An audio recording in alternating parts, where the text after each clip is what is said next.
Ketika saya baru nengok ke atas, ternyata sosok perempuan yang sebelumnya persis di atas saya. Matanya melotot sambil tersenyum. Tanpa aba-aba, saya langsung lari, gak menengok apa-apa.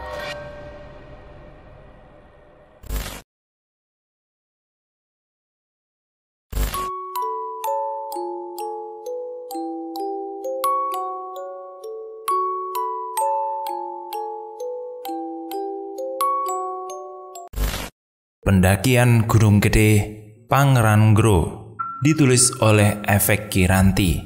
Sebelum masuk ke cerita, saya mau jelasin beberapa hal. Dan yang pertama, semua yang ada di cerita ini murni pengalaman pribadi dan tanpa bumbu-bumbu rekayasa sama sekali ya.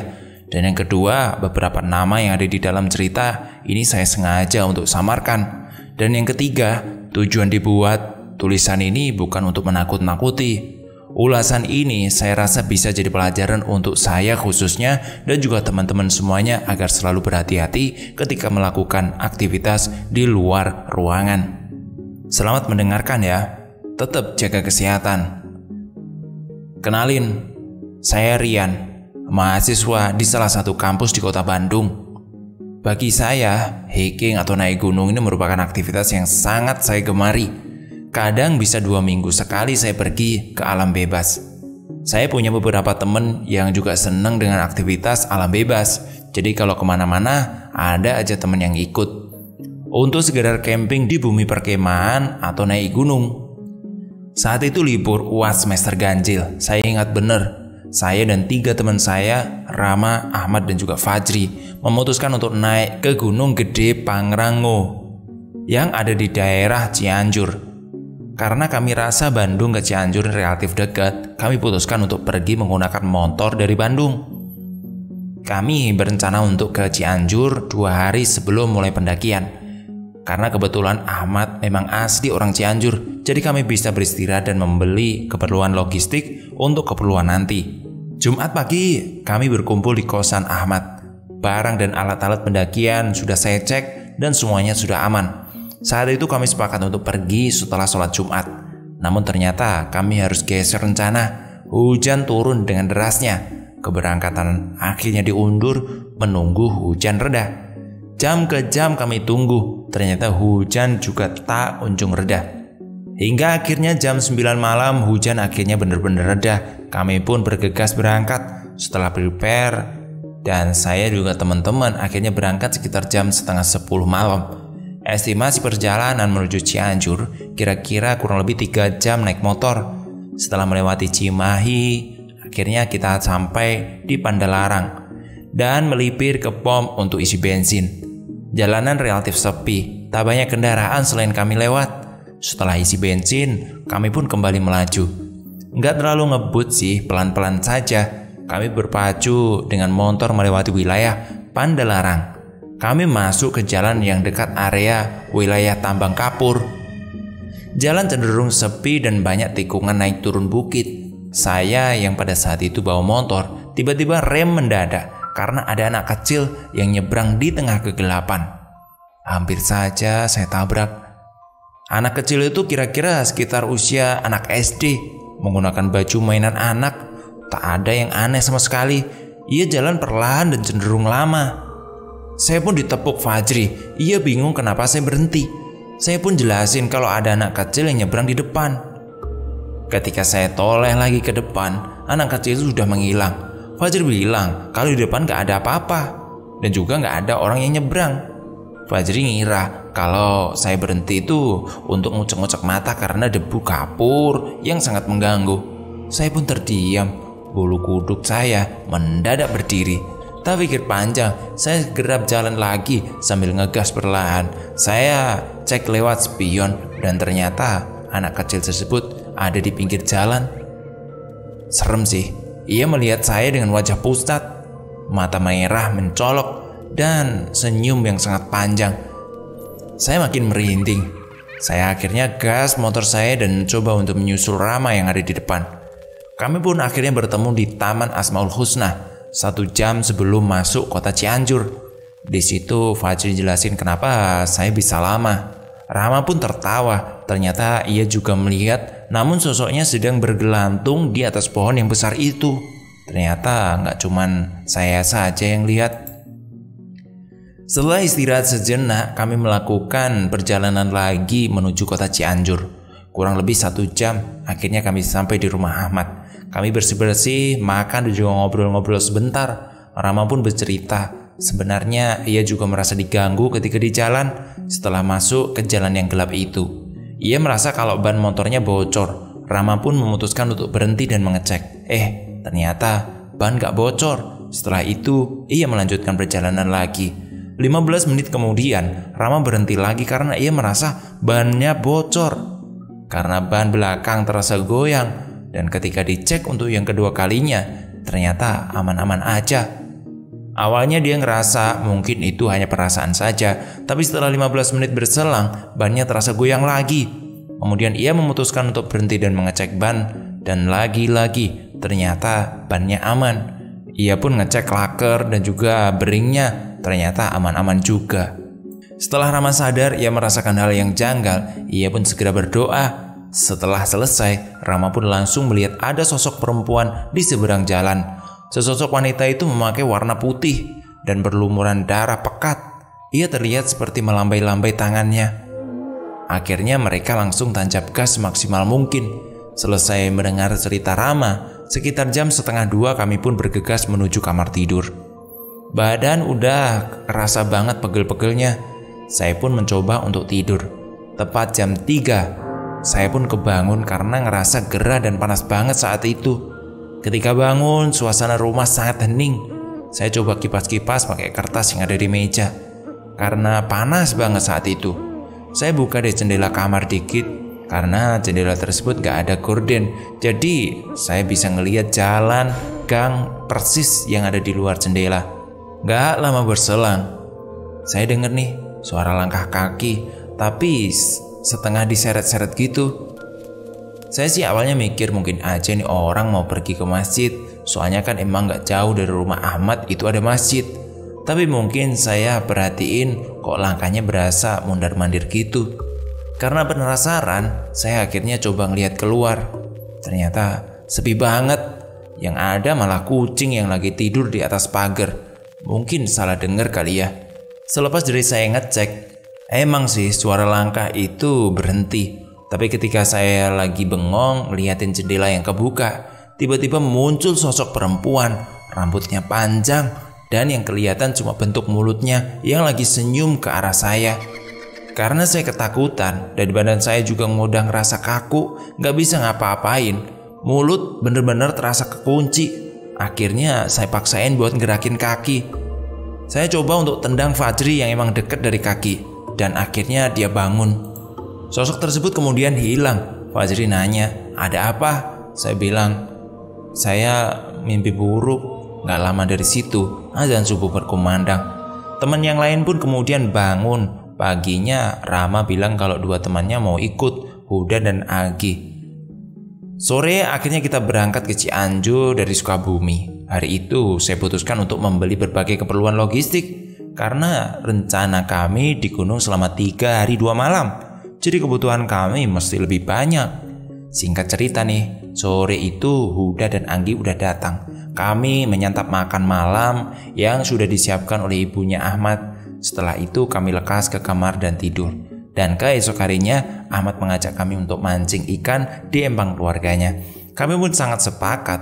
Sekitar jam 2 kami bergegas untuk membawa beberapa joran pancing dan juga umpannya. Jaraknya kurang lebih sekitar 15 menit dari rumah ya. Akhirnya kita pun sampai ke empangnya yang ada di belakang rumah neneknya Ahmad. Anehnya kolam itu dikelilingi oleh makam. Jadi kami mancing di tengah makam. Pengalaman baru bagi saya karena kami tidak semua memegang joran.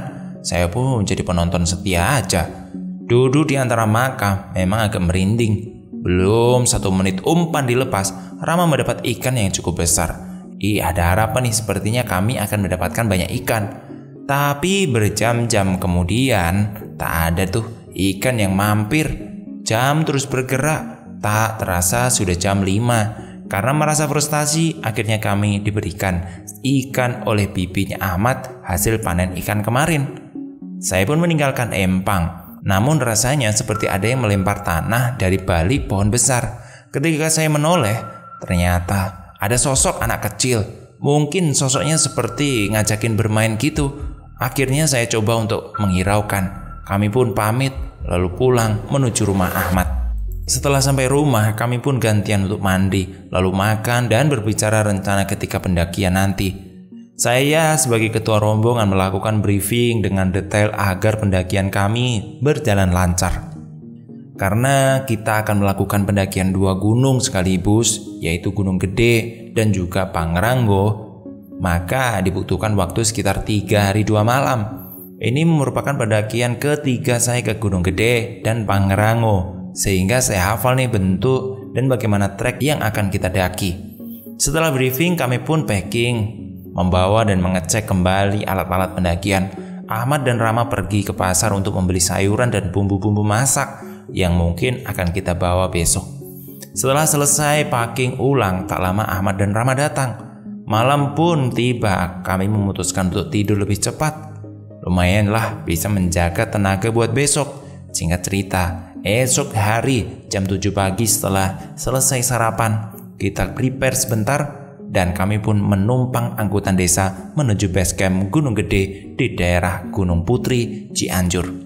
Sekitar 1,5 jam kami pun sampai di base camp Gunung Putri. Setelah mengurus izin Simaksi, kami pun mulai pendakian sekitar jam 10 pagi.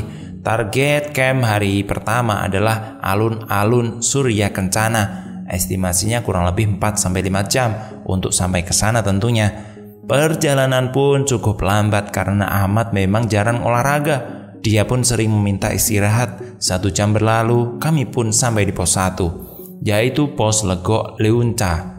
Tak banyak pendaki yang kita temui. Lagi pula pada saat itu hari Senin, jadi wajar bila pendakian sepi. Di pos Legok hanya ada 1 rombongan pendaki yang hendak turun. Gagal muncak katanya, semalam badai, 15 menit istirahat. Kami pun kembali melanjutkan perjalanan. Karena Ahmad berjalan agak lambat, saya pun mengusulkan teman-teman yang lain untuk jalan duluan.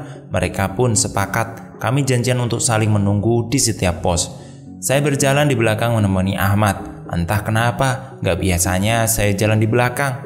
Saya ngerasa ada perasaan buruk, tapi harusnya semua berjalan lancar. Saya tetap mencoba untuk positif saat itu. Sepanjang jalan, saya dan Ahmad ngobrol ngalor ngidul gak jelas untuk memecahkan keheningan. Suasana saat itu memang sepi, hanya ada suara burung dan gesekan daun. Ahmad pun sesekali berhenti, namun saya terus dorong agar tidak terlalu lama istirahat. Saya berjalan tepat di belakang Ahmad, mungkin selisih 10 meter, jadi kami sering ngobrol tanpa melihat satu sama yang lain. Ahmad memang tipikal orang yang suka bercanda, bisa dibilang tim hore gitulah. Jadi setiap apa yang dilakukan memang lucu. Ia tak henti-hentinya mengeluarkan jok lucunya. Saya pun akhirnya tertawa kecil. Anehnya di setiap saya tertawa, suara saya terasa menggema, seperti ada 2 suara tipis di belakang. Hal itu juga dirasakan Ahmad. Dia pun sempat bertanya mengapa bisa terjadi pantulan suara seperti itu. Saya mencoba untuk menjelaskan dengan alasan spontan sambil nyari penyebab suara itu. Kami berdua cuek. Kami tertawa dan suara tertawa saya itu memang seperti menggema. Yang saya heran, hingga akhirnya ketika kami saling tertawa, saya langsung spontan berhenti tertawa. Anehnya, suara tertawa itu masih ada dan jelas sekali persis di belakang saya. Jaraknya seperti 5-10 meter di belakang. Ahmad gak sadar. Saya coba untuk tenangin hati dan pikiran. Kalau saya panik, apalagi Ahmad. Suara tertawa tersebut terus mengiring perjalanan kami menuju pos 2. Saya berusaha untuk cuek, gak peduli sama begituan. Selalu berpikir positif. Walaupun badan udah setengah merinding, jalan Ahmad memang lambat, tapi saya tetap harus press biar bisa sesuai target. Dan akhirnya kami pun sampai di pos 2 sekitar jam 2. Meleset 1 jam dari perkiraan. Di sana saya akhirnya ketemu lagi dengan teman-teman yang lain. Kita memutuskan untuk makan siang di sini dan mengisi tenaga tentunya. Suasana di pos 2 Buntut Lutung cukup ramai saat itu. tapi kebanyakan adalah pendaki yang lagi turun. Saya pun sempat ngobrol dengan pendaki lain, ternyata ada 2 rombongan lain yang sudah naik ke atas. Jadi sepertinya ada 3 rombongan yang mendaki di hari yang sama saat ini. Makanan pun digelar saat itu. Kami menyantap ikan hasil panen yang lumayan juga. Setelah makan, kami istirahat sejenak sambil membereskan sampah bekas kami makan.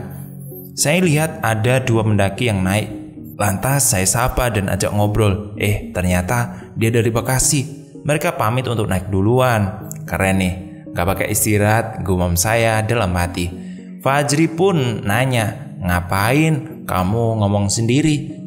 Jelas-jelas saya ngomong sama orang. Teman-teman yang lain pun meyakinkan kalau saya ngomong sendiri. Saat itu saya berpikir, kok aneh. Mungkin mereka gak sadar kali ya, ada yang lewat 15 menit lalu. Sekitar jam 2 kami melanjutkan perjalanan. Awalnya kami jalan beriringan, namun perlahan-lahan akhirnya terpencar lagi. Saya sama Ahmad masih berada di paling belakang saat itu. Langit mulai mendung, padahal sebelumnya panas banget. Kabut pun perlahan turun. Suasana hutan yang gelap ditambah kabut memang mengerikan. Akhirnya keadaan tersebut disempurnakan oleh hujan yang turun. Saya dan Ahmad segera memakai jas hujan dan perlahan-lahan tambah berat dengan kondisi yang kurang menguntungkan ini. Ahmad pun makin berjalan lambat. Saya coba untuk memaklumi. Ia sedikit mengeluh karena capek dan hujan. Saya terus memberikan semangat hingga pada akhirnya Ahmad duduk dan bersandar di bawah pohon besar.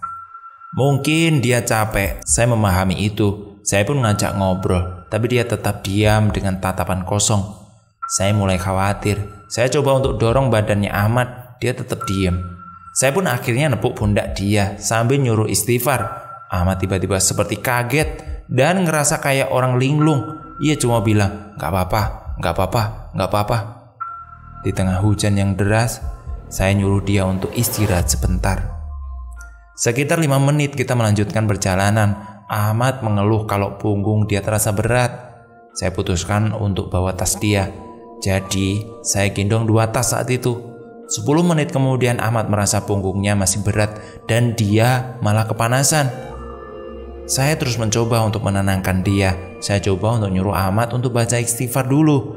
Akhirnya dia merasa baikan. Kini air hujan berubah menjadi es. Kami berdua diterpa hujan es. Ahmad berjalan tambah lambat saat itu. Saya terus mencoba menyemangati dia agar terus maju. Kami berdua berjalan di antara hujan es dan gelapnya hutan. Saya terus menyemangati Ahmad saat itu. Walaupun dalam hati bener-bener nih, saya lumayan panik. Setelah setengah jam berlalu berjalan, Ahmad meminta untuk break lagi. Saya iyain aja. Saya pun menengok ke belakang, ke bawah tanjakan. Saya ngelihat ke belakang. Samar-samar kayak ada sosok perempuan di balik pohon. Perlahan sosok itu merangkak naik hingga duduk di atas dahan pohon. Kakinya mengayun-ngayun, wajahnya tertutup oleh rambutnya yang panjang. Setelah ketakutan yang luar biasa, saya meminta Ahmad untuk melanjutkan perjalanan. Kami pun kembali berjalan dengan trek yang cukup curang saat itu. Sekitar 1 jam kemudian kami pun sampai di pos 3, yaitu pos Lawang Saketeng. Kami pun akhirnya bertemu kembali dengan teman-teman. Ahmad tiba-tiba di pos 3 dan kos 4. Berarti hampir 6 jam kami berjalan dari bawah, meleset lagi dari perkiraan. Kami pun akhirnya sampai di pos 3. Kami meski melewati 2 pos lagi untuk sampai alun-alun Surakencana. Kami istirahat sebentar, hujan juga masih turun saat itu, tapi tidak terlalu deras sih. 10 menit duduk-duduk, kami berdiri dengan berjalan kembali. Harusnya paling telat kita 2 jam. Jadi kami bisa sampai Suryakencana Timur kurang lebih 2 jam. Hujan membuat jalanan becek dan begitu licin saat itu. Kami berhati-hati dan juga Ahmad tetap berjalan di paling belakang. Tas Ahmad yang semula ada di saya kini kembali ia pakai. Kami berjalan perlahan. Kami melewati berbagai tanjakan yang sangat curam. Dengan trek yang licin, beberapa kali kami berdua hampir saja jatuh. Celana saya kotor banget saat itu, basah. Setelah 20 menit berjalan, kejadian tak terduga menimpa kami berdua. Ketika Ahmad mencoba naik ke tanjakan, dia pun terpleset dan jatuh. Spontan dia berusaha memegang akar pohon, Tapi ternyata akar pohon itu malah patah. Dia pun jatuh dan kakinya tertekuk ke dalam. Saya langsung menggapai Ahmad agar enggak jatuh ke jurang. Ahmad menggerang kesakitan. Saya langsung ngecek kakinya, ternyata biru dan bengkak. Saya langsung gotong dia ke tempat yang landai di pinggir trek. Dia benar-benar kesakitan saat itu. Saya berusaha tenang. Saya buka P3K untuk mencari balsam dan langsung memijit bagian yang bengkak. Hujan pun reda. Saya cek lagi nih, Ahmad ternyata selain bagian betis yang bengkak, pergelangan kakinya pun bengkak. Dan akhirnya saya memutuskan untuk istirahat, menunggu kaki Ahmad yang pulih. 10 menit berlalu, Ahmad mencoba berjalan. Ternyata tetap tak bisa. Agar tidak terjadi hal yang lebih parah, saya putuskan untuk berhenti mendaki. Lebih baik kita turun, tapi Ahmad menolak. Ia merasa bisa. Kami berdua debat panjang saat itu. Dan kalaupun turun, ia ingin turun sendiri. Ia merasa tidak enak dengan teman-teman yang lain. Ia merasa menjadi beban saat itu. Dan sambil terseguhkan menangis. Saya menenangkannya dan memberi alasan tidak mungkin kalau Ahmad turun sendiri dengan kondisi ini. Naik bareng, turunnya harus bareng. Gak bisa sendiri-sendiri. Ahmad masih bersikeras kalau ingin turun sendiri. Emosi saya memuncak. Saya marahin Ahmad berkali-kali karena saya itu ketua rombongan. Saya berhak mengambil keputusan. Saya gak pengen kalau nanti malah tambah parah. Ahmad masih menahan air matanya. Saya mencoba untuk menenangkan diri juga. Tak lama ada rombongan pendaki lain juga naik. Melihat kami berdua, rombongan itu bertanya tentang situasi kami. Saya pun menjelaskan dan akhirnya saya minta tolong untuk menemani Ahmad. Saya mencoba untuk menyusul teman-teman di atas untuk turun kembali. Rombongan tersebut pun mengiyakan. Tas saya taruh dan lari ke atas bermodal jas hujan di saku celana. Saya lari secepat mungkin dengan nafas yang pendek dan kaki gemetar. Saya terus berlari melewati tanjakan curam dan licin. Segera mungkin saya akhirnya menemukan teman-teman 15 menit berselang. Saya bertemu dengan Fajri, Huda.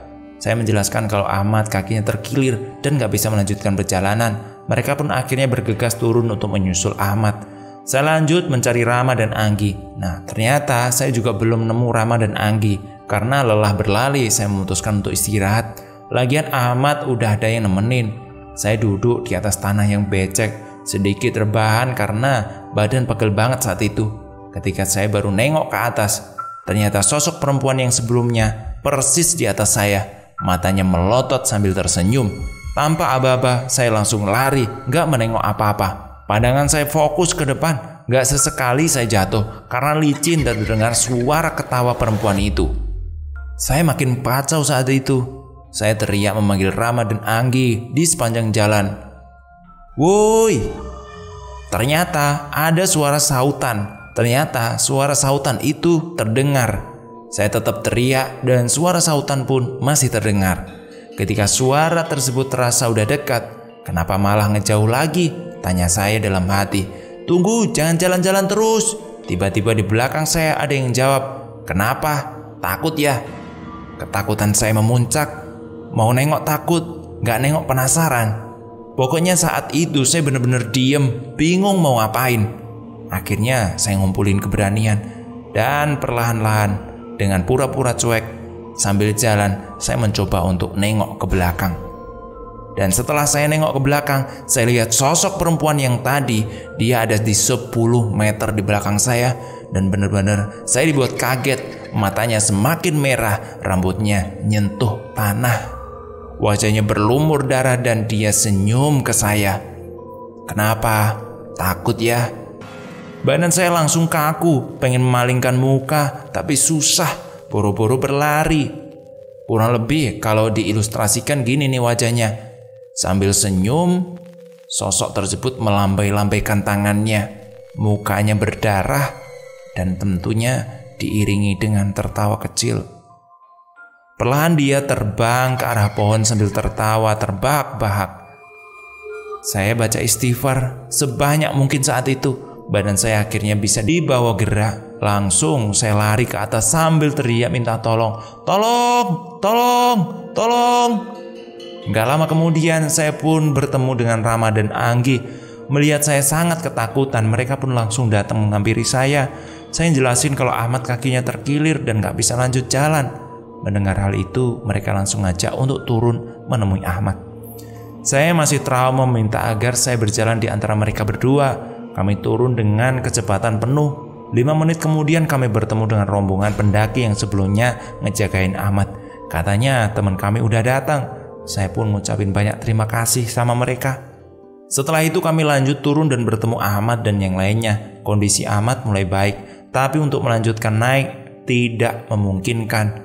Ia pun terus meminta maaf. Gak biasanya Ahmad terlihat murung. Setelah berdiskusi kami memutuskan untuk tidak turun, tapi bermalam dan mendirikan tenda walaupun tanahnya agak miring. Tapi untuk 2 tenda cukuplah. Langit kembali gelap, kami langsung bergegas mendirikan tenda dan membentangkan flysheet. Setelah selesai, Ahmad saya suruh untuk ganti baju dan membersihkan diri. Kemudian kami saling bergantian masuk dan membereskan isi dalam tenda. Sekitar jam 7, kami mulai masak untuk makan malam. Ahmad pun juga sudah bisa bercanda dan tertawa lagi. Suasana kami kembali hangat saat itu. Karena takut rembes kalau hujan, saya pun bikin parit di sekitar tenda. Saya pakai handlamp, soalnya di luar gelap sekali. Karena masih agak takut, saya ajak ngobrol teman-teman yang ada di dalam tenda. Saya masih fokus bikin parit di sekeliling tenda. Terus tiba-tiba Ahmad nyeletuk, "Lo takut setan kan? Jadi ngajak ngobrol kita." Bajingan, bangsat, gumam saya dalam hati. Setelah Ahmad bilang gitu, saya mendadak merinding gak jelas. Di kegelapan yang ada di belakang saya rasa rame banget saat itu. Saya pun buru-buru memberesin parit dan masuk ke dalam tenda. Setelah matang, kami makan dengan lahap, lalu menyeduh air teh dan kopi sambil ngobrol. Suasana benar-benar hening saat itu. Gak ada siapapun yang lewat setelah kami mendirikan tenda. Saya tidur berempat dengan Rama, Fajri, dan Ahmad. Sedangkan Agi di tenda dengan Huda. Karena merasa agak parno, saya tidur di tengah-tengah mereka. Sekitar jam 9 malam, kita pun putuskan untuk tidur. Saya pun tertidur. Singkat cerita, sekitar jam 1 saya bangun karena suara hujan. Di luar, hujan deras sekali. Kami sudah buat parit, tenda kami pun aman. Tapi saya susah untuk tidur lagi. Saya ngerasa aneh. Ada suara-suara di luar tenda. Karena setidaknya saya di tenda berempat. Mulai dari suara semak-semak yang aneh, burung, dan juga tenda menemani saya yang susah tidur. Saya pun ambil HP dan main game untuk nyari ngantuk. Setelah agak lama di luar tenda, saya dengar nih suara rintihan perempuan. Tolong! Suara tersebut berpindah-pindah tempat, mulai dari depan, belakang, samping, hingga akhirnya suara rintihan itu pindah ke atas tenda dan berteriak seperti kesakitan. Sontak saat itu kaget dan bangun Fajri yang ada di samping saya. Dia pun terbangun dengan nanya, "Kenapa? Saya cuma geleng-geleng. Fajri bilang kalau dia kebelet pipis. Saya pun menahan diri untuk gak keluar dengan alasan hujan. Tapi dia ngerasa udah gak bisa menahannya. Lagian mau pipis di pinggir tenda, masih terhalang flysheet, katanya. Akhirnya ya udah deh, dia pun minta tolong dianterin. Fajri keluar dari tenda. Saya minta untuk periksa sekeliling tenda dulu, memastikan tidak ada pasak atau tali yang masih terpangsang. Setelah itu dia pun kencing di sana. Akhirnya gue senterin dari jauh. Belum terlalu lama, Fajri langsung masuk buru-buru ke dalam tenda. Dia cuma bilang, anjir. Dengan wajah yang sangat ketakutan. Pelan saya tanya, kenapa? Saya cuma diminta untuk jangan tidur. Fajri meminta kita ngobrol aja sambil nyari kantuk bareng-bareng. Tiba-tiba di tengah obrolan kita ada suara langkah. Orangnya banyak banget saat itu. Mungkin sekitar 10 orang yang mengitari tenda. Kami berdua panik. Saya gak berani untuk memastikan keluar. Fajri terlihat kebingungan saat itu. Suara langkah itu semakin cepat seperti seorang yang berlari. Dan banyak tentunya. Semakin lama suara tersebut pun hilang. Baru saja pengen bersyukur terdengar suara teriakan kakek-kakek yang sangat keras dari atas tenda. Dah! Tenda kami seperti dipukul dan langsung rubuh. Saya dan Fajri panik setengah mati. Ahmad dan Rama pun langsung bangun. Tambah banyak bicara, kami langsung pindah ke tenda Huda. Sembari membuka tenda, kami teriak-teriak ketakutan. Suara kakek-kakek yang tertawa masih terdengar. Huda dan Anggi pun terbangun membuka tenda. Kami langsung membaca istighfar, doa-doa sebisa mungkin saat itu. Mungkin ini benar-benar mencekam saat itu. Raut wajah kami begitu tegang. Ahmad sampai menangis. Saya, Rama menenangkan sebisanya. Suara tertawa itu masih terdengar jelas saat itu. Terus begitu. Tiba-tiba angin kencang menerpa tenda kami. Kami menahan tenda agar tidak terbawa angin dan terus berdoa meminta perlindungan dari Allah. Kini bukan hanya suara tertawa, di luar terdengar jelas rintihan perempuan dan suara lonceng yang keras.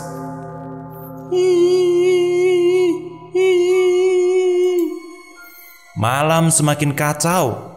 Kami terus-terusan berdoa. Waktu terasa berjalan begitu lambat. 1 jam kemudian, sekitar jam 3, gangguan tersebut tiba-tiba hilang seiring dengan redanya angin kencang. Kami akhirnya bisa tenang, tapi belum berani untuk mengecek keluar tenda. Masih setengah ketakutan. Di dalam tenda kami mulai untuk ngobrol, mencoba menenangkan pikiran. Huda bertanya, ada apa dengan tenda kami ya? Saya jelasin kalau tenda kita rubuh. Apalagi ngeri kalau framenya sampai patah. Saya terus berusaha untuk membuka percakapan agar suasana menjadi tenang. Singkat cerita, saya cek jam, ternyata sudah jam 5. Saya dan Rama beranikan diri untuk cek situasi keluar dan memastikan tenda yang rubuh. Saya pun membuka pintu tenda dan keluar duluan. Dan anehnya, ketika saya senterin ke arah tenda, tenda itu masih berdiri kokoh. Padahal jelas-jelas kalau semalam tenda kami roboh. Saya dan Rama kebingungan dan semuanya masih dalam keadaan semula. Saya nggak ngerti. Kami berjalan sebentar mengelilingi tenda dan tiba-tiba Rama nyuruh saya untuk ngelihat ke atas pohon sebelah kanan. Saya spontan senterin ke arah itu. Dan benar saja, saya ngelihat kayak ada mayat lelaki gantung diri di atas. Tapi sorot matanya melotot ngelihat kita berdua. Saya pura-pura nggak ngelihat dan cuek. Saya ngasih aba-aba ke Rama untuk masuk tenda. Padahal kaki saya benar-benar nggak bisa gerak. Sebelum masuk tenda, Rama bisik-bisik ke saya kalau bilang ke teman-teman yang lain di luar nggak ada apa-apa. Tenda udah diberesin biar semuanya tenang dan nggak panik. Saya yakin aja. Ketika masuk, saya jelasin semua yang ada dan Rama bilang ke saya sebelumnya, saya lapar. Udah langsung inisiatif buka tenda dan masak saat itu. Awalnya saya takut kalau sosok itu masih ada dan ternyata sudah menghilang. Kami pun masak untuk sarapan. Ahmad terlihat sangat baik-baik saja saat itu. Setelah pakai koyo dan balsem semalaman, katanya udah gak terlalu bengkak. Kami pun makan saat itu dan masak kentang goreng dan beberapa potong sosis. Tak terasa, sinar matahari terlihat. Kami segera keluar. Akhirnya saya nyuruh Ahmad untuk mencoba berjalan perlahan dan ternyata lumayan nih, lancar. Hanya saja memang harus pelan-pelan. Kemudian kami memasak air untuk seduh kopi sambil diskusi terkait kaki Ahmad. Lanjut naik apa turun nih? Saya bertanya pada Ahmad, katanya udah gak kerasa sakit, tapi mesti pelan-pelan. Saya masih ragu untuk meneruskan perjalanan karena takut terjadi apa-apa. Rama dan Anggi meyakinkan untuk terus melanjutkan perjalanan. Fajri pun sepakat dengan syarat ketika jalan tidak terpisah dan terus beriringan. Ahmad pun terus berkata kalau dia masih bisa dan kuat untuk berjalan. Dan akhirnya kita sepakat untuk naik. Sekitar jam 7 pagi kami bersih sampah sama logistik, berkemas dan mengecek dan membereskan tenda. Setelah semuanya beres, kami pun mulai perjalanan di hari kedua dengan target naik puncak gede dan langsung turun ke jalur Cibodas untuk mendirikan tenda saat malam kedua. Di pos kandang badak kami mulai berjalan. Saya masih paling belakang dan Rama di depan. Kita jalan perlahan. Ahmad sesekali minta untuk break karena kakinya masih sedikit terasa sakit. Kami pun mengiyakan aja agar ia bisa terus berjalan. 1 jam kemudian kami pun sampai di Simpang Maleber. Setelah istirahat kami berjalan, akhirnya tinggal melewati alun-alun Surya Kencana, kemudian menuju puncak. Di sepanjang perjalanan Cuaca cukup cerah saat itu. Sinar matahari masuk di antara pohon-pohon yang lebat. Ahmad bisa berjalan dengan baik dibantu oleh trekking pole yang saya pinjamkan. Kurang lebih 2 jam berjalan, akhirnya kami sampai di alun-alun Surya Kencana Timur. Sambil melepas lelah, kita pun memutuskan untuk istirahat. Lagi pula juga masih jam 11 siang. Kami foto-foto sambil melihat pemandangan padang sabana yang luas dihiasi dengan bunga Edelweiss yang kering pada saat itu. Saya usulkan untuk berjalan lagi dan istirahat lebih lama di alun-alun Surya Kencana. Pintu masuk jalan menuju puncak. Sambil berjalan kami mengambil beberapa foto. Dan akhirnya Rama dan Huda mengambil air ke arah trek Salabintana. Anggi dan Fajri masak. Sedangkan saya bertugas untuk rebahan. Capek banget soalnya. Rama dan Huda beres-beres mengambil air. Anggi dan Fajri pun selesai masak. Kita makan untuk bekal tenaga memuncak.